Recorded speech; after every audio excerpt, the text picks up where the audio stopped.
Live from New York, this is WIUR Radio. Hello, everyone. It's 11 o'clock in the New Rochelle, and we haven't been here in 2 weeks, but there's a lot to get into. Knicks have their best start to a season since 2013. The Jets both blew it up and somehow still won a game. But the big story today, Brian Dable. Yeah, I mean it's exciting. It's exciting news. The moment it happened, I sent it to him, and I was like, "This is so exciting for Giants fans. This is the highlight of the season." Everyone thought Jackson Dart was the highlight of the season. No, it's the fact that they're getting a new coach. That's super. That's going to be. I don't know who it's going to be. I don't know who they have in mind, but they took the first step in something that's probably going to be pretty difficult to get through. I mean, it's exciting, but now that they have the whole system built, it's a scrap of the season anyway because they're 2-8. So it's not like they were really going anywhere from here on out. But no offense, of course. I mean, to be fair, I think that the biggest part of the season was Dart actually being good. Like, obviously, that was the best part of the season. But like, Dable very much showed that he is not the guy, and it's funny because he won Coach of the Year in 2021. But that word kind of is basically who outperformed that year. So it's like Giants did, and then they've been completely terrible since. So yeah, it's kind of like so much of this has been I think he was destined to get fired after blowing 4 10-point leads and being the only team to blow a double-digit lead this year more than once. And when I look at it, I was thinking about the first game that came to mind when you said blown leads was the Cowboys game. And I was at that point in my head, that's when we started talking about, maybe firing Dable at that point, just because that's not a great look for your quarterback to throw for like 400 plus yards with that many touchdowns. I mean, yeah, like overtime, whatever, that whole situation. But yeah, your whole defense was able to just not do anything that game and then kind of be blowing the game in the crucial moment when you had 2 possessions in overtime and able to do nothing with them. Yeah, I mean, that's not a good look on your coach. I mean, a lot of people a lot of the time try to pin the blame all on one person, but you like on one player specifically, but when you really think about it, it's the whole defensive scheme is just not working. Oh yeah, no, Shane Bowen is just completely awful. And that the only reason he was hired was because Dable got into a spat with Kafka, and that's why got into a spat with the previous defensive coordinator, and then he left because Wink Martindale. He left because of that. So the reason why Bowen was even brought in was because Dable had a problem with a previous guy. So it's kind of not being able to put your ego aside to be able to work with a guy who was doing fine and then having all this talent on the defensive end of the ball and then just still being awful at it. Like not being able to scheme through anything. Like you have this great front four, and the only one that's able to really get to the quarterback instead of just pressure him is Brian Burns. Yeah, I mean, that's not a good look on the coach just because like ego, like putting your ego first as a head coach is like the last thing that you can do. Unless you're like Bill Belichick, where you're just winning a Super Bowl every year. But like, that's to be fair, it hasn't really worked for him in the past couple of years. He kind of lost the touch. Yeah, well, I mean, he's old now. So yeah, I mean, he's always been old. But I mean, with Bill Belichick, that's a whole different story. But it's just sad, honestly. Like when I think about how good their defense, like how good they have of like players, their front four is amazing when you look at it on paper. Why is it not able to perform?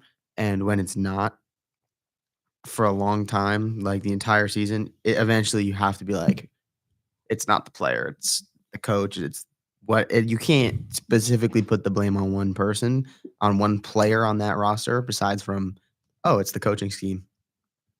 Yeah, I think a lot of it is that like you could tell that they have really good players coming in. Like that was the thing. Like the defensive players that they had were pretty damn good. Especially, you did lose a lot of your secondary, admittedly to injuries, but all teams lose players. That's kind of a thing with the NFL. Like you'll lose players. That's just a guarantee in this sport. So like, it's not. I wouldn't really blame the injuries on, especially because the Dallas game happened, and you were still pretty healthy that game. Like you weren't really banged up at all, but then you still gave up north of 40 points. So like the whole thing of trying to shield yourself behind the injury excuse just doesn't make any sense. Giants, I'm so angry at you. That's why I'm very angry right now with the fact I'm a Seahawks fan. I've said that before on here. It's a tight race in the NFC, and any game from any team that's in the wild card or anything like that would be helpful just because we have the Rams in our division. I was so happy when I saw that the Bears were losing. I was like, "Oh, we're gonna get even further away from them in the wild card. This is great." Oh, I was wrong. And when I knew that the Bears were getting the ball back with like 3 minutes left, I was like, "There's no way they blow this game." I texted Jack, and I was like, "Giants, please don't blow this game." Oh no, it was kind of done at that point. Like they were not moving the ball at all, and then it's kind of the defense loves to just crap its pants in the final minutes. I was so upset. I was watching. I was like, "No, they're gonna do it again," and they did it again. I mean, they didn't really look like Caleb Williams and them didn't really look amazing. No, that was a really awful game, especially the Bears receivers. There were so many drops in that game, man.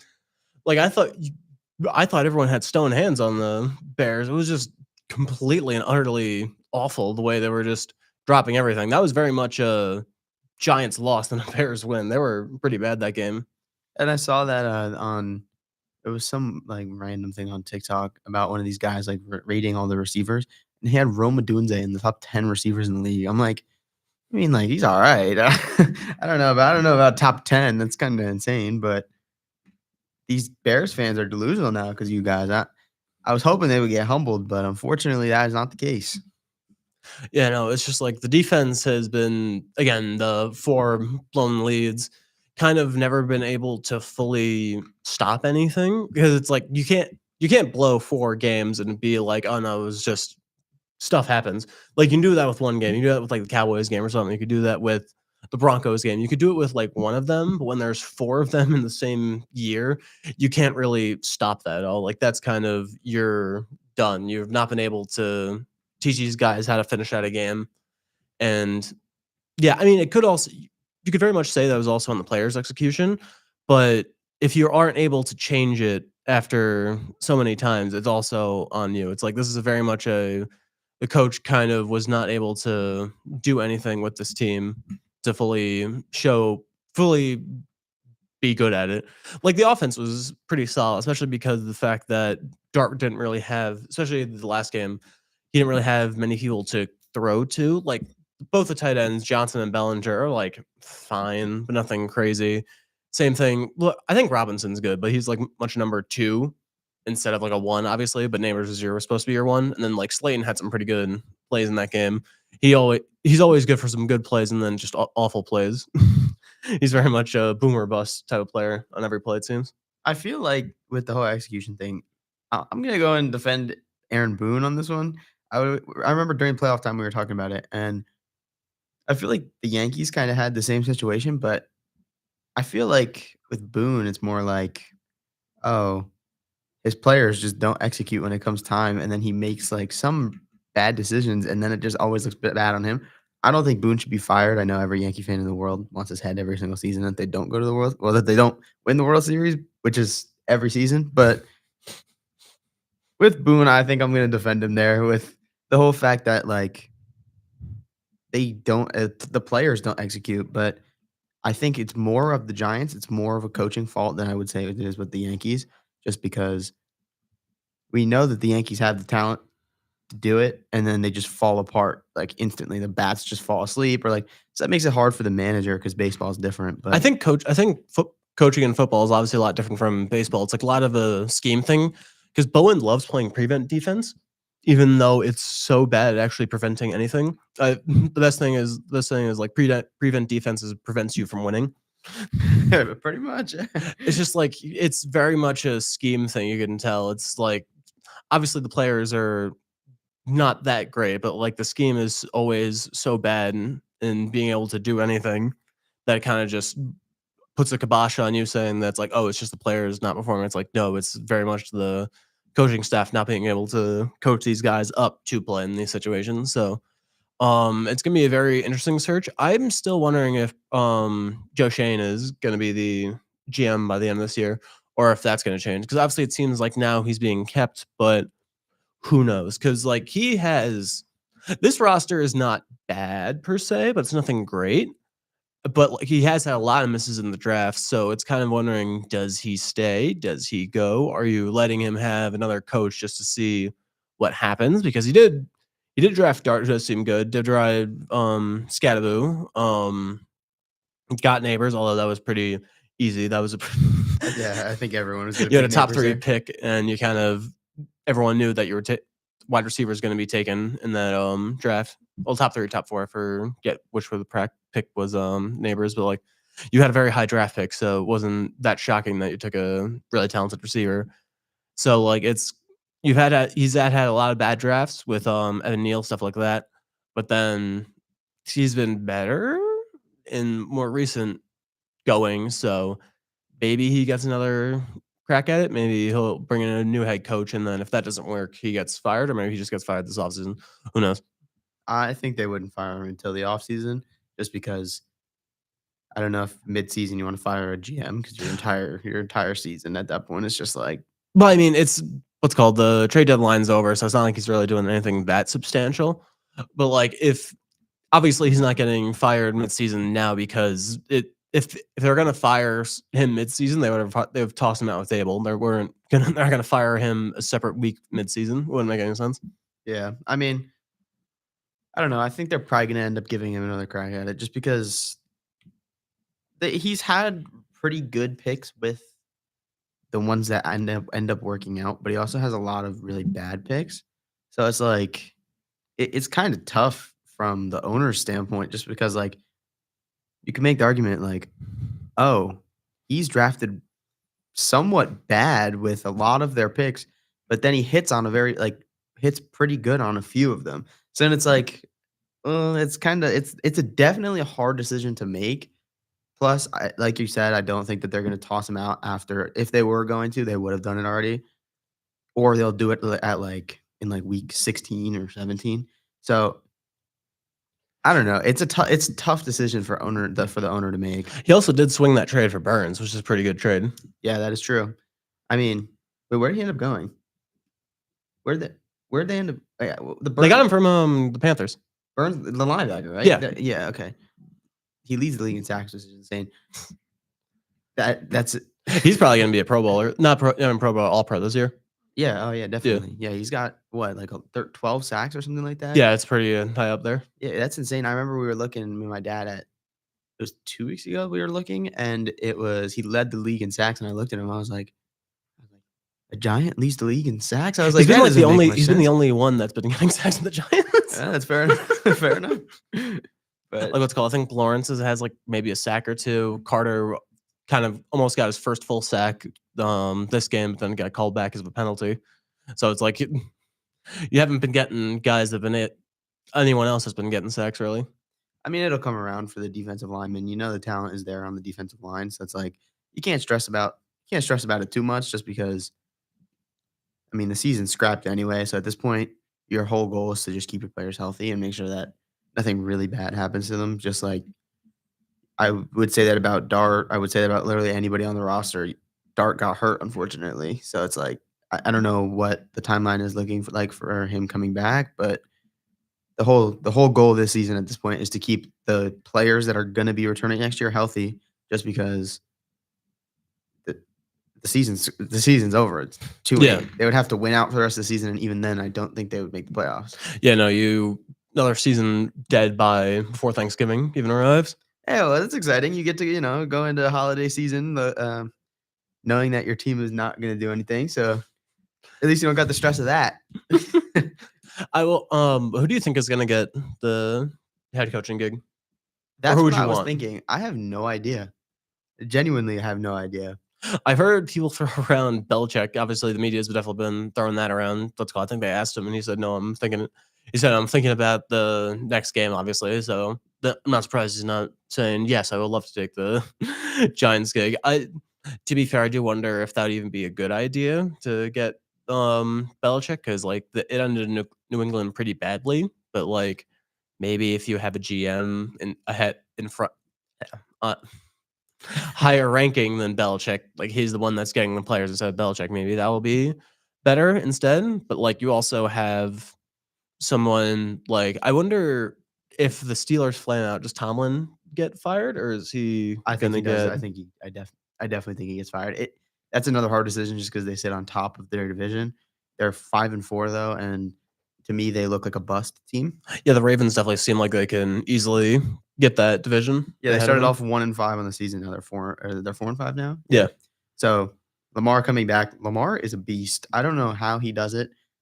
He makes that Ravens team, go from here to here as soon as he comes back, and I don't think he's gonna stop. So He's very talented. Tomlin's gone by the end of the year, I think. Although to be fair, if he's like 8 and I can definitely see if they're like 9-8, even if they lose this division, that the Steelers somehow keep him around because he has like another winning season. Yeah, but how many years does it take of them having a winning season? Because I feel like they're always decent, but I haven't looked at the Steelers in a long time and been like, oh my god, they're going to the Super Bowl this year. So These like it's past tough. 5 years, they've been mediocrity defined. Like they've been either a 10-7 or like a 8-9-8 or 8-8 team. Like before we went to the 17-game schedule, it's like they've been a very mediocre team. Obviously, if you're the Giants, you'd want something like that. You've been in the cellar for the past like decade almost, so like anything would be much better than this. So Bring back Daniel Jones. yeah, like anything would be better than what you're doing right now. So like even like a coach that wasn't able to elevate his players, like not able to do something great in the past 5 years, like Tomlin. I also think a lot of it is that he's just been there too long. Like sometimes I think a coach will just wear out his welcome in a place and just need to go on to a new place to kind of redefine it. So like it kind of Tomlin seems like he's been long in the tooth. He needs to go another place to like re-show that why he's such a good coach. So he's a good coach, but like he's been very much this. To be fair, it's all Steelers roster that's kind of been getting being pretty mediocre. So like I think the Steelers need to kind of like finally demolish their team and like start rebuilding it instead of like kind of keeping it in this quasi. We'll keep plugging the holes in this sinking ship. I keep rooting for the Steelers to lose just because I'm petty. And DK Metcalf in the beginning of the season said, I want to go to the Steelers because the grass is greener on the other side. The grass was not greener on the other side. He said he wanted a competent quarterback. Yeah. Well, to be fair, it looks like Geno Smith was not really that competent. Well, no, that was he said that after. It's because okay.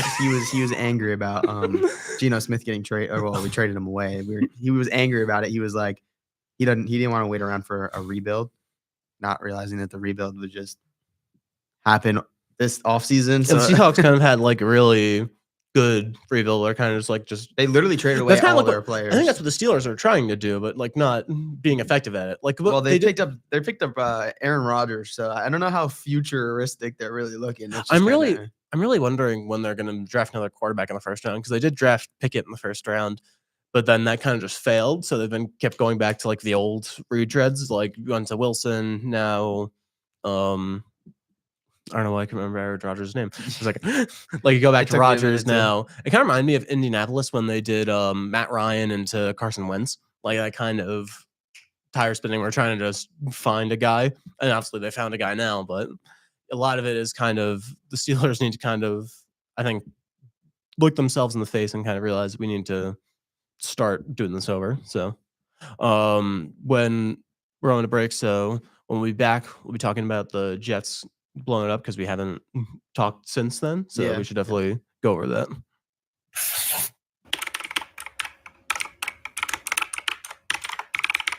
This is WIUR Radio. Hi, I'm Morgan Beastie from the Ionian, and I hope you're enjoying today's show. Are you looking for the latest scoop on campus news, sports, and more? Check out the Ionian University's very own award-winning student newspaper. We keep you up to date with everything happening on and off campus. Want to know about the big game, the latest campus event? It's all in the Ionian. Join the conversation. Read, write, and get involved. Visit www.theionian.org or pick up a copy around campus. Stay informed, stay connected. Now, back to WIUR, Iona University Radio.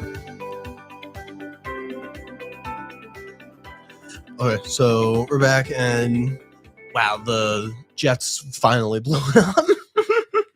Well, not finally. Like the trade deadline came and they said, nope, we're getting rid of like we're going back Everyone. into we're doing another rebuild. Not we're fully kind of realizing that these guys are not going to be in our future window when we hope to be good, so we'll just trade them away. I actually liked their trades. I've never really been high on Sauce Gardner. I know everyone always is. I never really thought he was amazing. I thought he was always solid, but not amazing. For the Jets, he was amazing just because they're the Jets. But I don't know. I was never really high on him. I think it was a really good decision to trade him just because you know what your window is now. Does that mean Justin Fields is part of your plan? Because I know Justin Fields is young, so that's a conversation that's got to happen. But they got the 2 first I round don't- picks for him. So I don't think he's in the future. You I think don't they're so? I think they're going to try and draft a quarterback this draft. It doesn't really seem like there's going to be that many in this draft. It's going to be people fighting over scraps. Pretty much. Yeah. I mean, what they could do, they could tough it out because I think he's on a 2-year deal. He is, yeah. You can very much just kind of punt it to next year, but like how many times are you going to keep punting, I guess? Well, if they have a high overall pick, they could get the kid from Indiana. I know he's graduating this year and he's supposed to go number 1 overall, I saw. So maybe they could also wait Julian Sayin, who's the Heisman, right? Well, going to be the Heisman most likely for Ohio State, the Ohio State quarterback. So I don't know. I think they could wait. They could put it off. They're clearly showing rebuild. We forgot to tell them what the trades were. They got 2 first round picks for Sauce Gardner. I think that's why the trade was so good for Sauce. Because I think Williams, you only got like a first rounder and a second rounder. Like that's pretty damn good for him. But like getting 2 first round picks for a cornerback, I thought that was pretty much of an overpay by Indianapolis. But like hey, if you're able to get that, I would also take that in like a second, even if you weren't thinking about trading him. Like you 2 first rounders is what's up with the Jets getting two first rounders for defensive backs? Like you got it with Adams, like they got 2 first round picks from Seattle. Yeah. And then you got 2 first round picks from Indianapolis for Sauce. So I think honestly that it actually wasn't terrible on Indianapolis's part. I think it was a win-win trade. I think it's one of those where Indianapolis really needs a corner, and if they want to look to compete, which they do want to look to compete, I don't know. I think that's a winning trade for them just because they need a corner. The Jets need a pick. So it's like they both got what they needed out of it. Whether or not Sauce plays out this season, we'll find out. But I do think I am higher on him than you are with like his talent. He does have his flaws. Like he's not able to really get many interceptions than like other defensive backs, but like he definitely can. He's definitely a pretty good cornerback, and I get why you would want to trade for him. So it's like kind of I thought it was good. Obviously, it's a very good trade for the Jets, and then you have 3 first rounders over the next 2 years. So three additional first round picks over the next 2 years. That's pretty damn good for him. yeah, Like I trying agree. to rebuild this roster. He posted on Twitter a group chat of him, Quinnen Williams, and Rashid Shaheed. Rashid Shaheed. Yep. And they all got traded. And the things that they said, I don't think it was a good idea that he posted. I didn't see this. Okay, so it was the 3 of them. It was Sauce who made the group chat, and it was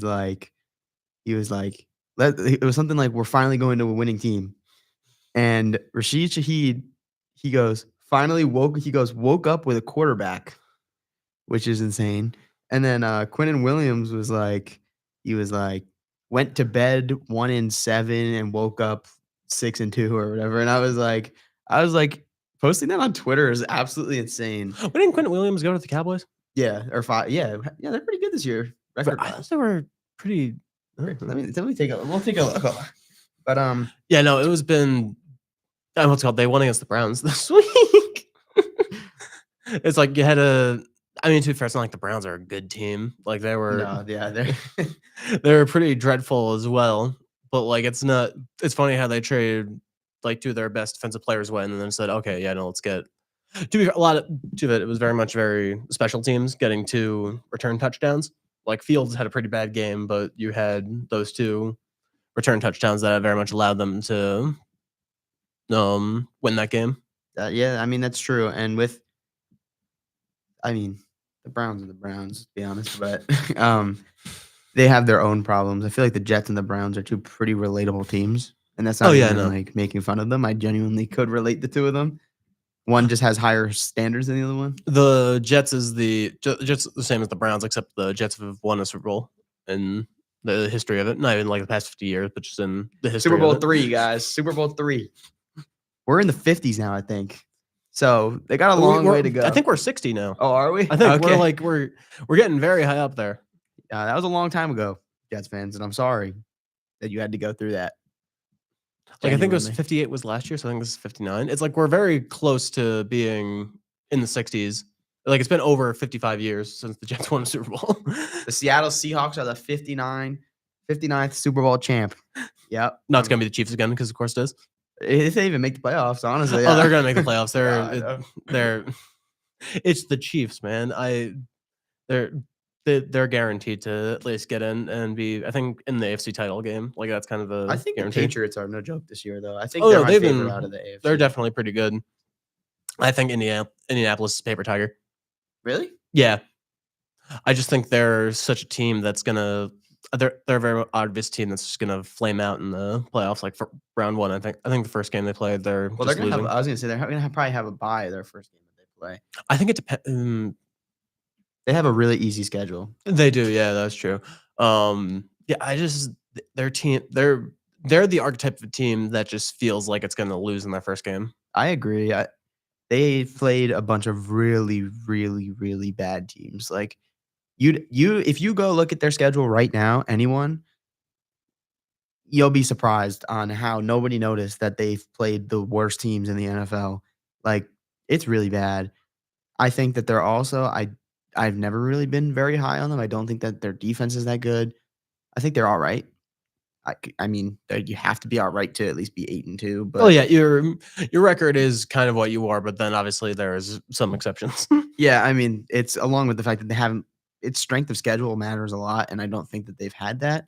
I think that when you look at team schedules, you have to look at the fact that the Patriots are going through it, and the Patriots have played good teams, and I mean, they just beat the Bucks, which is a big game for them. So I don't know. The Patriots are my favorite out of the AFC just because I feel like they have the real deal going on over there with Drake May. I think Drake May is a really talented quarterback. I don't necessarily know how high I feel on the Colts. Yeah, the Colts have a bye this week, and their next game is against the Chiefs in Arrowhead. So that's gonna be a very interesting yeah, game. we'll see if they're the real team or not. Yeah, they have like the stench of a team that's gonna just. Look at who they played before. I know they lost against the Steelers. They beat the Falcons this week because the Falcons are not really good. Yeah, and Like they that- won in overtime too, which makes this even worse. Yeah, no, it's just it's fine. I feel like people are very high on the Falcons coming this year, and I just didn't know why. And it's been like, yeah, no, they've just been very they've been very much disappointment, it seems. Yeah, they're 3-6. No, they've been playing better recently, like the last couple of weeks. But Yeah, it's just been I was never high on the Falcons coming into this year, and I guess it's been proven right. yeah, I mean, The Panthers have a better record than they do. the Panthers are 5-5. playing really good. Actually, they're playing really good football. Yeah, I'm actually very surprised about that. Or no, I mean, I guess I mean, they lost this week, but they were on what? Like it was like a 4-game winning streak, I think, or like they're playing good football. The Panthers, honestly, I'm not surprised if they managed to get back into the 7 seed before playoffs come around. They're a solid team, and Bryce Young's playing really well. yeah, the Colts, the Broncos, and the Patriots all have an 8-2 record right now. So They all have the Um, bye coming up soon, though. So that is true. Yeah, I'm just saying, like they're like the top dogs in the AFC, and then NFC, it's the Eagles and the Seahawks who the have goats tied that's what I'm for hearing. the first seed. So yeah, no, Seahawks have been very good. I'm like, their past 2 games, they just completely Bro, destroyed. first quarter, the game was over twice. Back-to-back weeks. It was like the first half. It's like, oh, we don't even need to watch the second half. It's like It was it's the already same over. score. It was 35-7 at halftime, both games. Whew. Just for your sake, I hope Darnold doesn't become a pumpkin and come playoff time again like he did last year. Yeah, I hope so too. But I think he has a lot more legitimate of a team built around him now. That so- I think the Seahawks team is much better than the Vikings team. Yeah, I agree. Yeah, no, it's But what's with the Vikings and kind of failing? What's called? They did that against the Giants, and they're only letting both of those playoff guys appearance walk in the- is so funny. And I don't know, honestly. I don't think that the one game for Sam Darnold is a big enough sample size for the playoffs. So number 9. Okay, guys. That's all for us. Hopefully, we'll be back next week. Hopefully, we won't have another break of 2 weeks. So, from Hunter Questel, I'm Jack Schaefer. Have a great week. Live from New York, this is WIUR Radio.